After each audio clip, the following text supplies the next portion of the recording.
ಇನ್ನು ಗೃಹ ಸಚಿವ ಪರಮೇಶ್ವರ್ ಅವರ ಸರದಿ ಅವರು ಕೂಡ ಈ ವಿಚಾರಕ್ಕೆ ಸಂಬಂಧಪಟ್ಟಂತೆ ಮಾತಾಡಿದ್ದಾರೆ.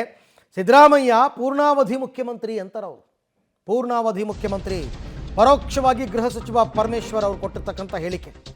ಸಿಎಂ ಕುರ್ಚಿ ಕಾಳಗದಲ್ಲಿ ಪರಂ ಸ್ಫೋಟಕ ಟ್ವಿಸ್ಟ್ ಕೊಟ್ಟಿದ್ದಾರೆ.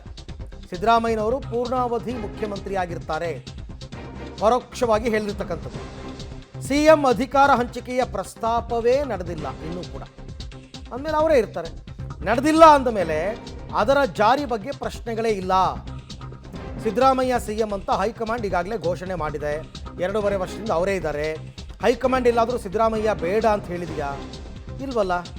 ಸಿದ್ದರಾಮಯ್ಯ ಬದಲಾವಣೆ ಬಗ್ಗೆ ಹೈಕಮಾಂಡ್ ಎಲ್ಲೂ ಮಾತಾಡಿಲ್ಲ. ಹೈಕಮಾಂಡ್ ತನ್ನ ಅಗತ್ಯ ಇದ್ದಾಗ ಮಾತಾಡುತ್ತೆ. ಸದ್ಯಕ್ಕಂತೂ ಈಗ ಅವರೇ ಇದ್ದಾರೆ. ಒಂದು ರೀತಿಯಲ್ಲಿ ಪೂರ್ಣಾವಧಿ ಅವರೇ ಇರ್ತಾರೆ ಅನ್ನೋ ರೀತಿಯಲ್ಲಿ ಕೂಡ ಮಾತಾಡಿದ್ದಾರೆ. ಅವ್ರಿಗೇನು ಮಾಹಿತಿ ಇದೆ ಆ ಆಧಾರದ ಮೇಲೆ ಹೇಳಿರ್ತಾರೆ. ನಾವು ಯಾವಾಗಲೂ ಹೇಳೋದೇನು ಅಂತ ಹೇಳಿದ್ರೆ, ನಮ್ಮ ಹೈಕಮಾಂಡ್ನವ್ರು ಏನು ತೀರ್ಮಾನ ಮಾಡ್ತಾರೋ ಅಂತಿಮವಾಗಿ ಅದೇ ಫೈನಲ್ಲು. ನಾನು ಹೇಳಿದ್ದು, ನೀವು ಹೇಳಿದ್ದು, ಮತ್ತೊಬ್ರು ಹೇಳಿದ್ದು ಬರೋದಿಲ್ಲ. ಅಂತಿಮವಾಗಿ ಹೈಕಮಾಂಡಿಂದ ಏನು ತೀರ್ಮಾನ ಬರುತ್ತೆ ದಟ್ ಈಸ್ ಫೈನ್.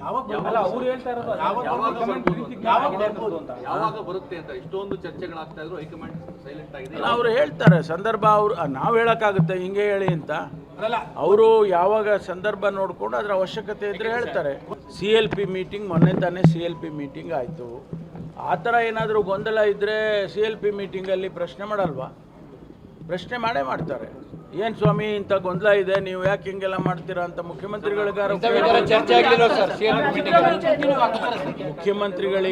ಕೇಳ್ತಾರೆ, ಉಪಮುಖ್ಯಮಂತ್ರಿಗಳಿಗಾದರೂ ಕೇಳ್ತಾರೆ. ಯಾಕಂದರೆ ಉಪಮುಖ್ಯಮಂತ್ರಿಗಳು ಪಕ್ಷದ ಅಧ್ಯಕ್ಷರು ಕೂಡ ಇದ್ದಾರೆ. ಅದು ಅವರ ಹೇಳಿಕೆ. ಅದು ಅವ್ರಿಗೇನು ಮಾಹಿತಿ ಇದೆ ಆ ಆಧಾರದ ಮೇಲೆ ಹೇಳಿರ್ತಾರೆ. ನಾವು